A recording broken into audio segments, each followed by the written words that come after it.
So, ladies and gentlemen, what are we going to talk about today?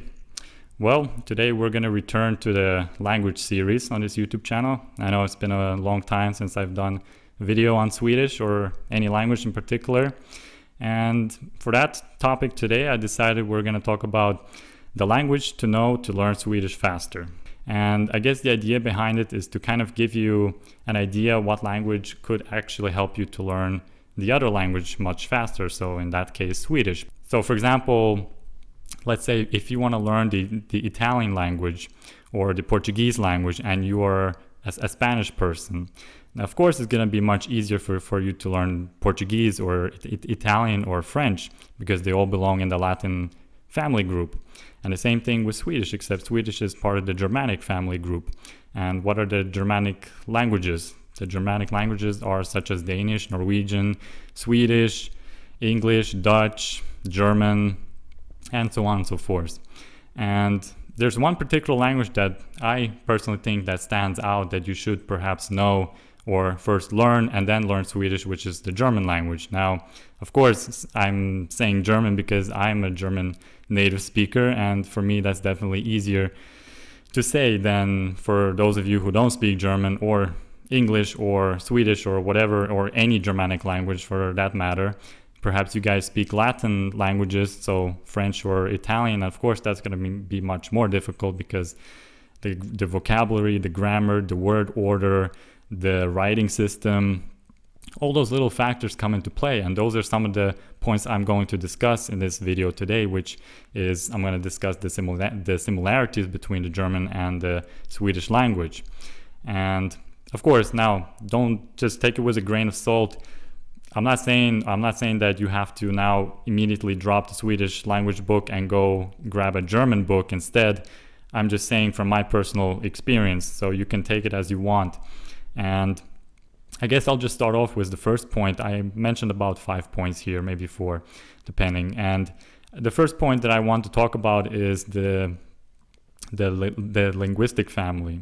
So, as you know, the first biggest similarity that the German and the Swedish language both in common have is that they both belong in the linguistic family group.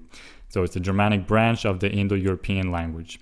And if you already know one of those languages, even English actually, if you are an English native speaker or you simply know English, it's much easier to learn Swedish than to speak Chinese or to be some, I don't know, Portuguese native speaker, because English and Swedish and German and Norwegian, they all have very similar words. They have all similar writing systems, vocabularies, and so on and so forth.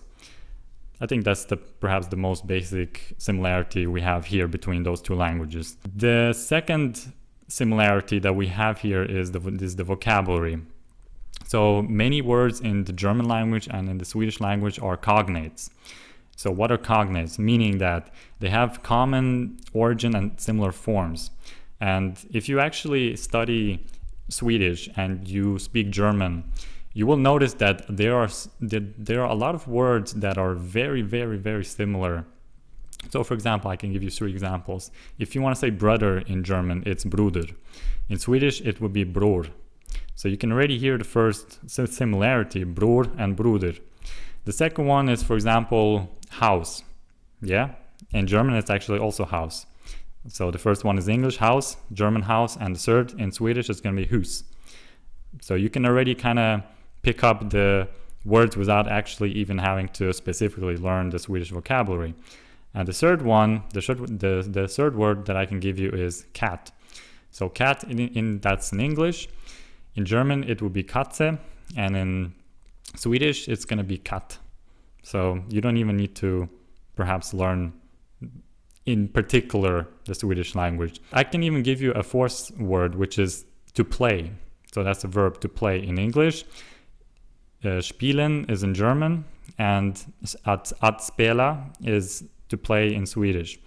Of course, now you're going to get a little bit more nuanced versions of the words between those 3 languages. But you kind of get the point of what I'm trying to say here, or trying to give you the reason why it's very good to know German in order to learn Swedish.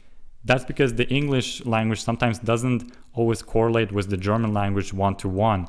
And this is where the German language actually can help you out understand certain words better, because there is no word in English like spielen or spiel. Well, you can say spiel, but that's a little bit, that's more Germanified or whatever you want to call it.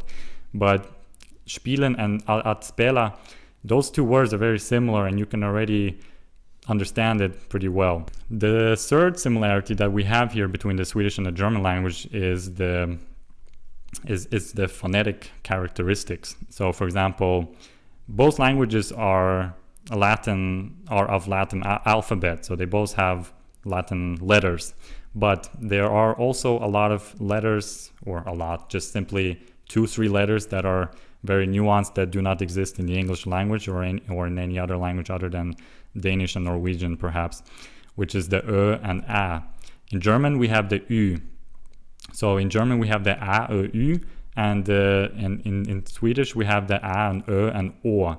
And there's a little A and a little circle on top of the A, which is Å, which is kind of like a O, A kind of mixed together in some ways. It's a little bit difficult to pronounce at first, but with a lot of repetition and practice, you will definitely master it. It's not that difficult actually. And with that being said, for German-speaking people, it's much easier to pronounce the words with those phonetic characteristics that already exist in the Swedish language. Because in the English language, you certainly don't have that. You don't have any of that. And I also personally find that a lot of English native speakers, so Americans or Brits or any other people, they find it, they have a lot of trouble. I guess their rhetorical mechanism doesn't really click with the other Germanic phonetic characteristics. So it's very difficult for them to like say the A, U, or Ö, or O, things like that, basically. And I guess for any language that you're learning, it's going to be very difficult to first pronounce the correct way. So the fourth similarity that we have here is the word order. And what do I mean by word order? By that I mean that we have, oftentimes in the German and in the Swedish language, we have the verbs placed in the second position. And that often occurs in the main and in the second clause of the sentences. And it's a little bit difficult to explain that in English, because we do not have this kind of word or this kind of sentence formation with the verbs as in the German or Swedish language. Now I'm thinking very hard what kind of example I can give you.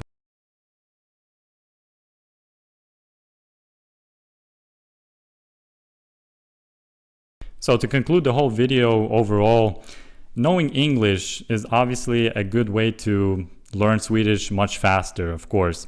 But what's even better is actually forget about the German and the English for a moment. If you actually are a Norwegian or a Danish speaker, or perhaps Icelandic, although I must say that with the Icelandic language, it is more derived from the Old Norse language, which is more of a Viking Age language type, which is not exactly very close to the Swedish or the Danish language, which I think, as far as I remember, it is much closer to Norwegian rather than Swedish and Danish, but you can correct me on that if I'm wrong.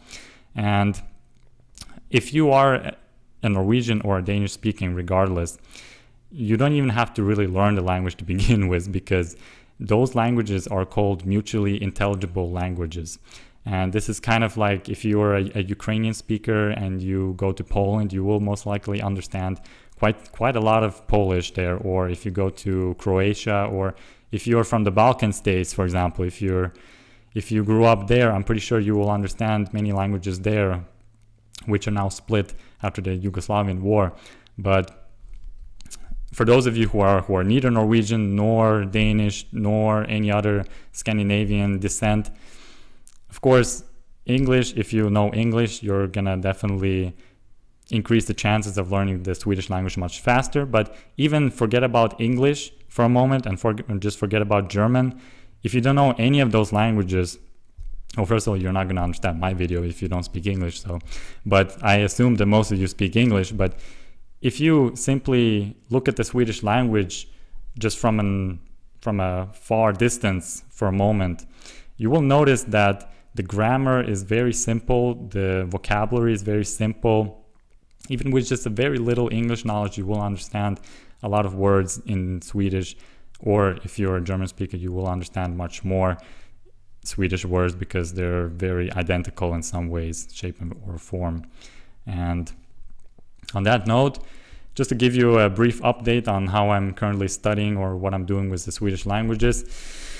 I think overall, I've been already studying for about, quite solid half a year now. And I've been listening to a lot of videos. I actually decided to watch a lot of vlogs and a lot of different kinds of Swedish videos that people post on YouTube. So a lot of Swedish YouTubers, content creators who speak Swedish, and I usually just put the subtitles on in Swedish, not in English, so that I can actually read the sentences, because it's actually very hard to understand when the Swedish people speak fast. And I think it's pretty obvious with any other language when you speak that language. If you speak French very fast, you're not going to understand perhaps that quick or that easily to begin with. So it's always good to have the subtitles on, just not in the translated version. Just keep it in the language that you're actually learning, so that you understand the words that they're actually saying, and maybe next time you'll memorize the way they pronounce certain words in a much faster way, so that then you don't have to, think about and second guess what did they say or what did they do in that particular moment. So on that note, I'm doing overall pretty good, and I'm just gonna keep going with the Swedish language. I'm investing about, let's say, 30 minutes to 1 hour a day, just reading or listening or trying to write something in Swedish. And I try my best to keep everything as Swedish as possible. So I try to think in Swedish. I try to do in Swedish. I try to say things in Swedish. And just kind of try to immerse myself in the Swedish culture and the Swedish language. Of course, that's not my country. That's not my, I didn't grow up there. I wasn't born there. But I'm still trying to, pretend as if I were part of that country, part of that group. So that definitely helps you learn the language, and that can be applied to any other language or country of your choice. And I think overall I'm doing good. So I hope you guys enjoyed the video. Make sure to subscribe for more content like those. And as always, I'll see you in the next video. Have a nice day.